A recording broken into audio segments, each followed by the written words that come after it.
அப்ப உருவங்கள் செய்யக்கூடாது என்ற அந்த வார்த்தை வைத்துதான், அதாவது சிலைகள் செய்து வழிபடக்கூடாது என்ற வார்த்தை வைத்துதான் இந்த கத்தோலிக்கர்களை பயங்கரமாக தாக்குகிறார்கள்.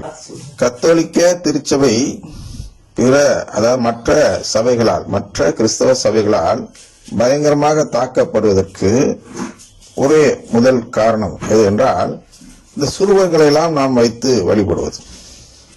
அடுத்தது பிரச்சனை உலகத்தில் எங்க வருதுன்னா, மத அடிப்படைவாதம்.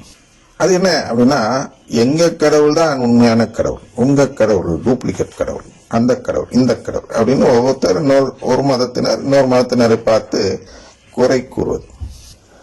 அது உலகத்தில் அது போன்ற ஒரு பழக்கம் இருந்ததால் இந்த கிறிஸ்தவத்திலும் என்ன செய்து விட்டார்கள் என்றால், இந்த முதல் கட்டளை 10 கட்டளையில் உள்ள முதல் கட்டளை எடுத்து மற்ற மதத்தினர் பயன்படுத்துவது போன்று பயன்படுத்த தொடங்கிவிட்டார்கள். அதாவது மோயிசன் அந்த கட்டளை மூலமாக சொல்ல வந்தது என்ன என்றால், நாம் ஒரு கடவுளை நம்ப வேண்டும். அந்த கடவுள் யார் என்றால், நம்முடைய ஆன்மாக்களை எல்லாம் படைத்த கடவுள். ஒருத்தர் தான் படைக்க முடியும். ஒவ்வொரு கடவுளும் ஒவ்வொரு ஆன்மாவை படைச்சிட்டு இருக்க முடியாது. அப்படி நம்ம இடத்தில் ஒரு ஒற்றுமை இருக்காது இல்லவா? அவங்க என்ன செய்வார்கள் என்றால், அதாவது இணைச்சட்டம் 5வது அதிகாரம் 6வது வசனத்திலிருந்து வாசித்தால் இது போன்று வரும்.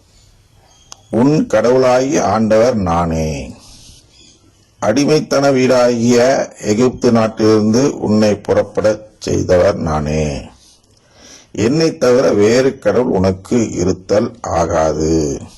அதான் முதல் கட்டளை. 2வதுதான், மேலே விண்ணுலகிலும் கீழே மண்ணுலகிலும் மண்ணுலகின் கீழுள்ள நீர்த்திரள்களிலும் உள்ள எந்த உருவத்திலேனும் உனக்கென நீ சிலையை செய்யாதே. நீ அவைகளை வழிபடவோ அவற்றுக்கு பணிவிடை புரியவோ வேண்டாம். ஏனெனில் நானே உன் கடவுளாகி ஆண்டவர், வேற்று தெய்வ வழிபாட்டை சகிக்காத இறைவன். வேற்று தெய்வ வழிபாட்டை சகிக்காத இறைவன். என்னை வெறுக்கும் மூதாதையரின் தீச்செயலுக்காக 3ஆம் 4ஆம் தலைமுறை மட்டும் பிள்ளைகளை தண்டிப்பவன். எப்படி? என்னை வெறுக்கும் மூதாதையரின் தீச்செயலுக்காக 3ஆம் 4ஆம் தலைமுறை மட்டும் பிள்ளைகளை தண்டிப்பவர். அதாவது எப்படிப்பட்டவர் ஒரு கடவுள் என்று சொல்லி வருகிறார். சரியா? இந்த 2 கட்டளையை தான் நாம் பார்க்க இருக்கிறோம். 10 நாளை தொடர்ந்து வாசித்துக் கொள்கிறேன். மாறாக என் மீது அன்பு கூர்ந்து என் கட்டளைகளை கடைபிடிப்போருக்கு 1000 தலைமுறைக்கு பேரன்பு காட்டுபவன். இப்படிப்பட்ட ஒரு கடவுள் என்று வரிசையா சொல்கிறார். அடுத்த கட்டளைக்கு போகிறார் 11. உன் கடவுளாகி ஆண்டவரின் பெயரை வீணாக பயன்படுத்தாதே. ஏனெனில் தம் பெயரை வீணாக பயன்படுத்துபவனை ஆண்டவர் தண்டியாது விடார், தண்டிப்பார். கடவுளுடைய பெயரை வீணாக பயன்படுத்துதல் அது இதுல சேர்ந்ததுதான். அதாவது மனித கோட்பாடுகளை, அதாவது மனித கட்டளைகளை கோட்பாடுகளாக அப்படின்னா கடவுளின் கட்டளையாக மாற்றுகிறவர்கள் அதை கடவுளின் பெயரை வீணாக பயன்படுத்தும் பட்டியலில் வருகிறார்கள். அதுலதான் கவலைப்படுறார்.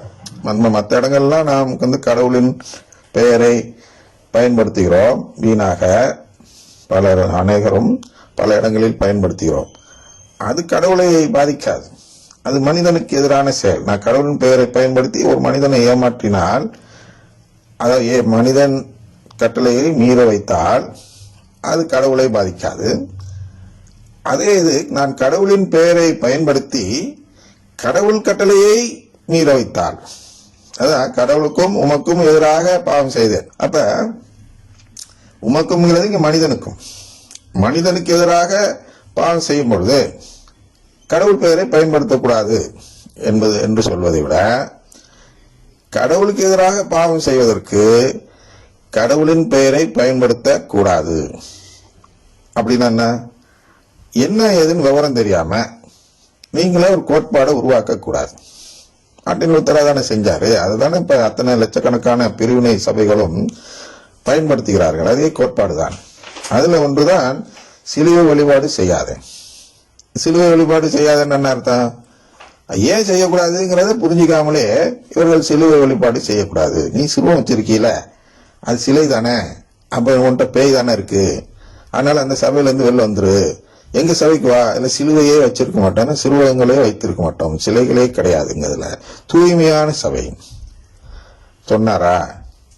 கடவுள் அது கொண்டு சொன்னாரா? எது அவருடைய நோக்கம்? எதற்காக நம்மை படைத்தார்? எதற்காக சிலை வழிபாடு செய்யக்கூடாதுன்னு சொன்னார்? அது உனக்கு தெரியணும். ஃபர்ஸ்ட் அதை பத்தி பேச தொடங்குறதுக்கு முன்னாடி சிலை வழிபாடு எதற்காக செய்யக்கூடாது என்று தடுத்தார்? 8ல மீண்டும் வாசிக்கிறேன். 8:2 மேலே விண்ணுலகிலும் கீழே மண்ணுலகிலும் மண்ணுலகின் கீழுள்ள நீர் திரளிலும் உள்ள எந்த உருவத்திலேனும் உனக்கென நீ சிலையை செய்யாதே. உனக்கென புரிஞ்சுக்கணும். உனக்கென அதான் வளமை நற்செய்தின்னு சொல்றோம். வளமை என்றால் என்ன? வளமைன்னா எனக்கென வளமையை தேடுதல் இல்லையா? அப்ப நாம என்ன செய்கிறோம்? சுருவங்கள் சொல்லிட்டு போறேன். அப்ப சுருக்கமா முடிச்சிட்டாதான் உங்களுக்கு கன்க்ளூஷன் கிடைக்கும். அப்ப கத்தோலிக்க திருச்சபையில் என்ன செய்கிறோம் என்றால் கடவுளுக்கென சிலுவையை செய்கிறோம். என்னடா அது, ரெண்டுக்கு என்னடா வித்தியாசம் அப்படின்னு கேட்பீங்க அதிபுத்திசாலிகள் இல்லையா? பாருங்க, சுருவங்கள் அப்படின்னா என்னன்னா கடவுளின் குடும்பத்தில் உள்ள உறுப்பினர்களின் உருவம்.